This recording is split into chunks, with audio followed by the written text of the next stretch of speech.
Japan এমন এক নীরব দেশ যেখানে সম্পদের সংখ্যা শুধু ব্যাংক ব্যালেন্সের সংখ্যা দিয়ে মাপা হয় না, বরং সেখানে সম্পদ লুকিয়ে থাকে এক গভীর জীবনবোধে, যা শেখানো হয় না কোনো বিদ্যালয়ে, দেখানো হয় না কোনো সোশ্যাল মিডিয়ায়। আজ আমরা প্রবেশ করব সেই রহস্যময় জগতে, যেখানে একজন সাধারণ মানুষও কোটিপতি হতে পারেন লোক দেখানো জাঁকজমক ছাড়াই।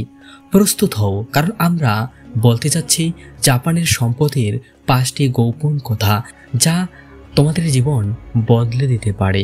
কল্পনা করো তো, এমন একটি দেশ যেখানে নীরবতাই সবচেয়ে শক্তিশালী ভাষা, যেখানে অপচয়কে পাপের চোখে দেখা হয়, আর যেখানে পরিমিতি জীবনযাপনেই প্রাচুর্যের চাবিকাঠি।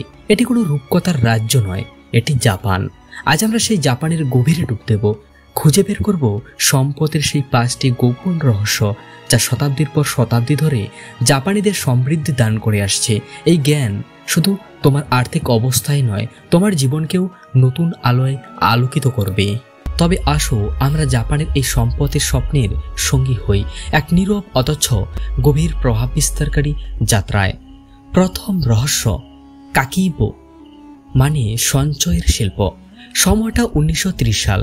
জাপানের এক সাধারণ গৃহিণী মিসেস হিতোমি 3 সন্তানের জননী। একমাত্র উপার্জন সক্ষম স্বামীর সীমিত আয় আর ক্রমহ্রাসমান সঞ্চয় তাকে ভাবিয়ে তোলে। প্রতি মাসে স্বামীর দেওয়া 500 ইয়েন বেতনের দিকে তাকিয়ে তার মনে একটাই প্রশ্ন জাগে, এত কিছুর পরেও কেন সঞ্চয় হচ্ছে না। একদিন তিনি একটি ছোট খাতা বের করলেন, লিখলেন আজ 30 ইয়েনের দুধ কেনা হলো, 100 ইয়েনের সবজি, শিশুর মিষ্টির দাম 50 ইয়েন। তিনি প্রতিটি খরচের হিসাব রাখতে শুরু করলেন, কিন্তু এটি শুধু খরচ লেখার মধ্যেই সীমাবদ্ধ ছিল না, এটি ছিল এক সতর্ক ঘণ্টা। প্রতিটি খরচের দিকে তাকিয়ে তিনি ভাবার সুযোগ পেলেন, এটা কি সত্যিই প্রয়োজন ছিল? আমি কি এটা এড়িয়ে যেতে পারতাম? মিসেস হিতোমির সে ছোট্ট খাতার নাম ছিল কাকিবো, অর্থাৎ পরিবারের বাজেট ডায়েরি। আর সেখান থেকেই শুরু হলো এক বিপ্লব, যা জাপানের লক্ষ লক্ষ মানুষকে ঋণের বোঝা থেকে মুক্তি দিয়ে সমৃদ্ধির পথে চালিত করল। ভাবুন তো, মোবাইল বা ক্যালকুলেটর ছাড়া শুধু একটি নোটবুক আর একটি কলম যদি একটি পরিবারকে আর্থিকভাবে শক্তিশালী করতে পারে, তবে আমরা কেন পারবো না? প্রতিদিন মাত্র 5 মিনিট সময় বের করে তোমার খরচগুলো বোঝার চেষ্টা করো। নিজেকে জিজ্ঞাসা করো, এটি কি প্রয়োজন ছিল নাকি শুধুই অভ্যাস? এটি কি আমার ক্ষণিকের সুখ ছিল নাকি শুধুই কোনো নেশা?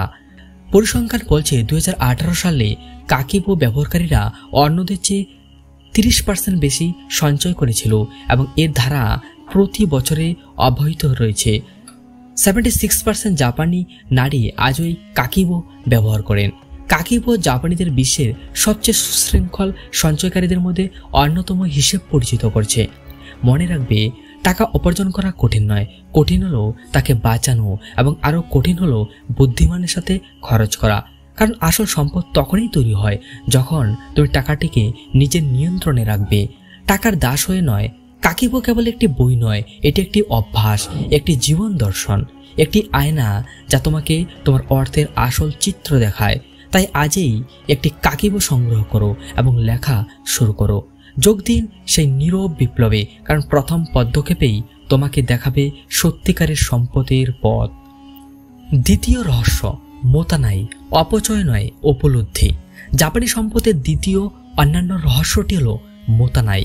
এক বৃদ্ধ জাপানি কারিগরকে জিজ্ঞাসা করা হলো, আপনি এত ছোট কাপড়ের টুকরোগুলো এত যত্নের সাথে কেন রেখেছেন? তিনি হেসে বললেন, কারণ এগুলি তৈরি করতে কঠোর পরিশ্রম করতে হয়েছে, আর কঠোর পরিশ্রমের মাধ্যমে অর্জিত কোনো কিছুই নষ্ট করা উচিত নয়। এই চিন্তাভাবনাকে জাপানে মোতানাই বলা হয়, যার অর্থ হলো অপচয় পাপ।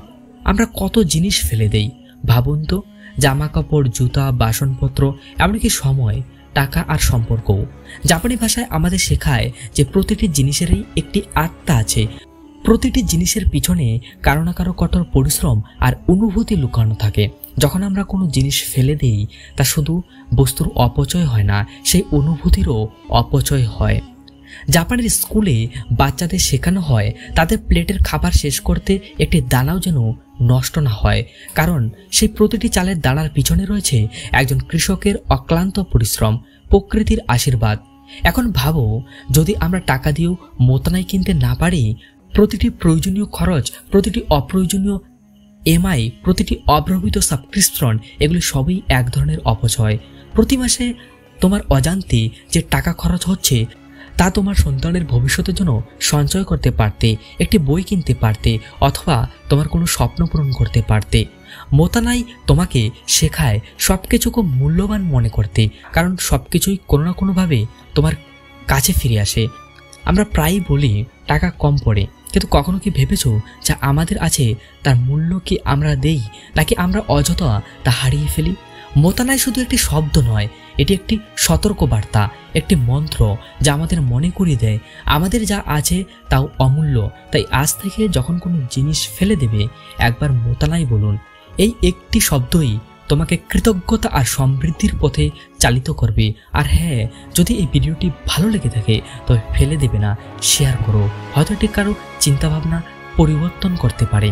তৃতীয় রহস্য, হারা হাচিবু। দৈর্ঘ্য জীবন আর সত্যিকারের জাপানি সম্পদের আরেকটি রহস্য হলো, তুমি কি জানো জাপানের ওয়াকিনিয়ার বসবাসকারী মানুষের পৃথিবীর সবচেয়ে দৈর্ঘ্য জীবন লাভ করে। সেখানে 100 বছর পর্যন্ত বেঁচে থাকা স্বাভাবিক ঘটনা। কিন্তু এর রহস্য কি? উত্তরটি একটি ছোট্ট বাক্য, হারি হাচিবু, অর্থাৎ যখন পেট 80% পূর্ণ হয় তখনই থেমে যাও। ওয়াকানিয়ার 104 বছর বয়সী কৃষক তাকিও হিরো-সান প্রতিদিন সকালে মাঠে যান, নিজের হাতে রান্না করেন আর প্রতিবার খাবার গ্রহণের আগে বলেন হারা হাচিবু। তাকে জিজ্ঞাসা করা হয়েছিল কেন তিনি পেট ভরে খান না। তিনি হেসে বলেছিলেন, পেট ভরে খেলে মন ভরে যেতে শুরু করে, আর যখন মন ভরে যায় তখন জীবন থমকে যায়। আজ আমরা এর বিপরীতে বাস করি। যদি 100% না হয় তবে আমরা 120% পর্যন্ত পূরণ করি। অতিরিক্ত খাবার, অতিরিক্ত কেনাকাটা, ক্রেডিট কার্ডের বোঝা আর মনের উদ্বেগ সব মিলিয়ে জীবন যেন ভারাক্রান্ত হয়ে পড়ে। অথচ হয়তো সেই হালকা জীবনযাত্রাই দৈর্ঘ্য আর সমৃদ্ধি জীবনের মূল চাবিকাঠি। জাপানিরা একে নিয়ন্ত্রণ করেন হারা হাচিবুর মাধ্যমে। এবার একটু ভাবো, যদি তুমি এই নিয়মটি শুধু খাবারের ক্ষেত্রেই নয়, অর্থের ক্ষেত্রেও প্রয়োগ করো। প্রতিবার যখন তুমি আবেগপ্রবণ হয়ে কেনাকাটা করতে যাবে, থামো এবং নিজেকে জিজ্ঞাসা করো, আমার প্রয়োজন কি 80% পূরণ হয়েছে? এই অতিরিক্ত খরচ কি সত্যিই দরকার, নাকি শুধুই অভ্যাস? হারা হাচিবু আমাদের শেখায় যতটা প্রয়োজন ততটাই নাও, বাকিটা অন্যদের জন্য ছেড়ে দাও। এতে তুমিও শান্তি পাবে, অন্যরাও পাবে। কম খাওয়া যেমন শরীরকে বাঁচায়, তেমনি কম খরচও তোমার ভবিষ্যৎকে সুরক্ষিত করে। কারণ যখন আমরা সবকিছু পূরণ করার চেষ্টা করি তখন ভেতর থেকে শূন্য হয়ে যায়, কিন্তু যখন আমরা কিছুটা জায়গা খালি রাখি তখন সুখ, তৃপ্তি আর জীবনের জন্য জায়গা তৈরি হয়। কখনো অ্যামাজনের কার্ড ভরার সময় নিজেকে জিজ্ঞাসা করো, এটা কি তোমাকে সুখ দেবে নাকি অপরাধবোধ? হারা হাচিবু কোনো কঠিন নিয়ম নয়, এটি জীবনের স্বাভাবিক ছন্দ। তাই আজ থেকে প্রতিবার খাবারের আগে বা নতুন কিছু কেনার আগে নিজেকে বলুন হারা হাচিবু। এই একটি শব্দই তোমাকে শুধু দৈর্ঘ্য জীবনই দেবে না, একই সাথে একটি ভারসাম্যপূর্ণ সত্য ও সমৃদ্ধি জীবনও দেবে। চতুর্থ রহস্য, সুহারি। দক্ষতার 3টি ধাপ। জাপানি জ্ঞান অর্জনের পদ্ধতি সুহারি যে কোনো একটি দক্ষতা শেখার 3টি ধাপের কথা বলে, যা কোনো সাধারণ বিদ্যালয়ে শেখানো হয় না। এটি এমন এক যাত্রা যা একজন শিক্ষানবিশকে ধীরে ধীরে মাস্টারে পরিণত করে। প্রাচীনকালে একজন সামুরাই শিক্ষানবিশ প্রতিদিন ভোর 4টায় ঘুম থেকে উঠতেন এবং তার শিক্ষকের বাড়িতে আঙিনায় পরিষ্কার করতেন, তার তলোয়ার পরিচর্যা করতেন এবং কোনো প্রশ্ন না করে তার প্রতিটি পদক্ষেপ অনুসরণ করতেন। এটি ছিল অর্থাৎ নিয়ম মেনে চলো। যখন তুমি একবারে শুরুতে, তখন শুধু নিয়মগুলি অনুসরণ করো। গুরু যা বলে তাই করো, কোনো প্রশ্ন ছাড়াই শুধু অনুসরণ করো এবং শেখো। ধীরে ধীরে যখন সেই ছাত্র নিয়মগুলি দক্ষ হয়ে উঠত, তখন গুরু বলতেন, এবার তুমি নিজের মতো করে চিন্তা করো, সবকিছুতে নিজের কিছু যোগ করো। এটি ছিল দ্বিতীয় পর্যায়, অর্থাৎ নিয়ম ভাঙ্গ। এখন ছাত্রটি আর শুধু অনুসরণ করে না, তিনি নিজের স্টাইলে বাঁচতে শুরু করে। তিনি বুঝতে পারেন কোনটি সঠিক, কোনটি ভুল। আর তারপর আসে সেই দিন যখন তার কোনো গুরুর প্রয়োজন হয় না। এখন তিনি নিজেই নিজের পথ তৈরি করতে পারে। এখন তিনি রূপের ঊর্ধ্বে উঠে গেছেন এবং প্রতিটি পদক্ষেপে তিনি নিজেই স্বয়ং। এটি ছিল শেষ ধাপ। সুহারি শুধু তলোয়ার বা মার্শাল আর্টের মধ্যে সীমাবদ্ধতা নয়, এটি জীবনের প্রতিটি ক্ষেত্রে প্রযোজ্য। পড়াশোনা, ব্যবসা, সম্পর্ক, এমনকি আত্মবিকাশের ক্ষেত্রেও যখন তুমি প্রথম অর্থ উপার্জন করো তখন তুমি সবকিছু শিখতে শুরু করো, কিভাবে সঞ্চয় করতে হয়, বিনিয়োগ কি ইত্যাদি। এটি হলো সুখ। তুমি বিশেষজ্ঞদের পরামর্শ নাও এবং তাদের অনুসরণও করো। তারপর এমন একটি সময় আসে যখন তুমি বুঝতে পারো প্রতিটি আর্থিক পরিকল্পনা সবার জন্য একরকম নয়। তুমি নিজের মতো করে জিনিসগুলোকে সাজাতে শুরু করো। এটি হলো আর তারপর একদিন তুমি নিজেই অন্যদের শেখানো শুরু করো। তোমার অভিজ্ঞতা, তোমার ভুল, তোমার জ্ঞান অন্যদের পথ দেখায়। আর এটাই হলো যে কোনো দক্ষতা বা সাফল্যের আসল যাত্রা শুরু হয় নিয়ম অনুসরণ করার মাধ্যমে, তারপর সেগুলিকে ভেঙে নিজের মতো করে তৈরি করার মাধ্যমে, এবং অবশেষে নিজের ভিতরের জ্ঞানের সাথে সংযোগ স্থাপনের মাধ্যমে তা পূর্ণতা লাভ করে। তাই যদি তুমি কিছু শিখছো, তা গিটার বাজানো হোক বা ব্যবসা, অর্থ উপার্জন হোক বা জীবনযাপন, প্রথমে নিজেকে বলো আমি শিখব, তারপর আমি আমার পথ তৈরি করব। সুহারি কোনো কৌশল নয়, এটি ধৈর্যের মন্ত্র। যে এটি বোঝে সেই কেবল একজন দক্ষ ব্যক্তি হয় না, অন্যদের জন্য পথপ্রদর্শক হয়ে ওঠে। জাপানিদের পঞ্চম রহস্যটি হলো অসোয়াজি, পরিষ্কার পরিচ্ছন্নতার এক জাপানি মন্ত্র, যা শুধু বাড়ির জন্যই নয়, মনকেও পরিষ্কার করে। প্রতি বছর যখন নতুন বছর প্রায় শেষ, জাপান এক বিশেষ কর্মযোগ শুরু করে। রাস্তাঘাট, দোকানপাট, বাড়ির প্রতিটি কোণ যেন নতুন করে সেজে ওঠে, এবং এই ঐতিহ্যকে বলা হয় ওসোয়াজি, অর্থাৎ বড় পরিচ্ছন্নতা। কিন্তু এটি শুধু ধুলো ঝাড়া বা ময়লা পরিষ্কার করার বিষয় নয়, এটি ভিতরের আবর্জনা সরিয়ে ফেলার এক শক্তিশালী উপায়। এটি একটি পবিত্র রীতি। ইয়ামাদা-সান, এক জাপানি দিদিমা, প্রতি বছর 28শে ডিসেম্বর তার ঘরের প্রতিটি কোণ এমনভাবে পরিষ্কার করেন যেন কোনো দেবী সেখানে আগমন করেছেন। তিনি বলেন, যদি পুরনো বছরের ক্লান্তি ঘরে জমে থাকে তবে নতুন বছর কেমন করে হাসবে। অসোয়াজি শুধু জমে থাকা ধুলো সরানোই না, এটি বিগত বছরের জটিলতা, ক্লান্তি আর অনুশোচনা দূর করে। পুরনো ফাইল ভাঙ্গা বাসনপত্র, অব্যবহৃত পোশাক, দুঃখের চিঠি সবকিছু ফেলে দেওয়া হয়। কেন? কারণ জাপানিরা বিশ্বাস করেন যেখানে ময়লা থাকে সেখানে শক্তি প্রবাহিত হতে পারে না, যেখানে পুরনো আটকে থাকে, যেখানে নতুন কিছুই আসতে পারে না। এবার আমাদের নিজেদের কথা ভাবো, আমাদের মনেও তো কত ধুলো জমে আছে। পুরনো সম্পর্কের তিক্ততা, অর্থের চিন্তা, অপূর্ণ আকাঙ্ক্ষা, আর বছরের পর বছর ধরে হৃদয়ে পুষে রাখা অপরাধবোধ। যদি আমরা আমাদের ভিতরের আবর্জনা সরিয়ে না ফেলি তবে নতুন বছর কেমন করে নতুন কিছু নিয়ে আসবে?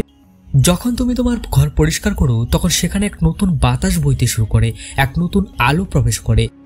ঠিক তেমনি যখন তোমার মন পরিষ্কার করো, ভিতরে জমে থাকা জঞ্জাল সরিয়ে ফেলো, তখন এক নীরব শান্তি নেমে আসে, আর তখনই আসল পরিবর্তন শুরু হয়। অসোয়াজি আমাদের মনে করিয়ে দেয় প্রতিটি নতুন বছর একটি সুযোগ। অতীতের বছরে ধুলো ঝেড়ে ফেলে নতুন করে শুরু করার, যা চলে গেছে তাকে বিদায় জানানোটাই হলো এগিয়ে যাওয়ার প্রথম পদক্ষেপ। তাই এই বছরে শুধু তোমার ঘর নয়, তোমার মন, তোমার ল্যাপটপ, তোমার ক্যালেন্ডার, তোমার সম্পর্ক আর তোমার হৃদয়ের প্রতিটি কোণে অসোয়াজি করো। ব্যাপক পরিচ্ছন্নতা অভিযান চালাও, কারণ ভিতরে জায়গা পরিষ্কার হলেই বাইরে থেকে ভালো কিছু আসবে। আর মনে রাখবে, শুধু ঝাড়ু দিয়ে নয়, উদ্দেশ্য নিয়ে পরিষ্কার করলে তবে সত্যিকারের পরিবর্তন আসে। তাহলে তুমি কি প্রস্তুত তোমার ভিতরের প্রতিটি কোণ পরিষ্কার করতে? বন্ধুরা, জাপান আমাদের প্রযুক্তি দিয়েছে, কিন্তু তার চেয়েও বড় কিছু দিয়েছে, জীবনের গভীর উপলব্ধি। যদি তুমি এই 5টি গোপন কথা মনোযোগ দিয়ে অনুসরণ করো তবে তোমাকে আর সম্পদের পিছনে ছুটতে হবে না। সম্পদ নিজেই তোমার কাছে তার পথ খুঁজে নেবে।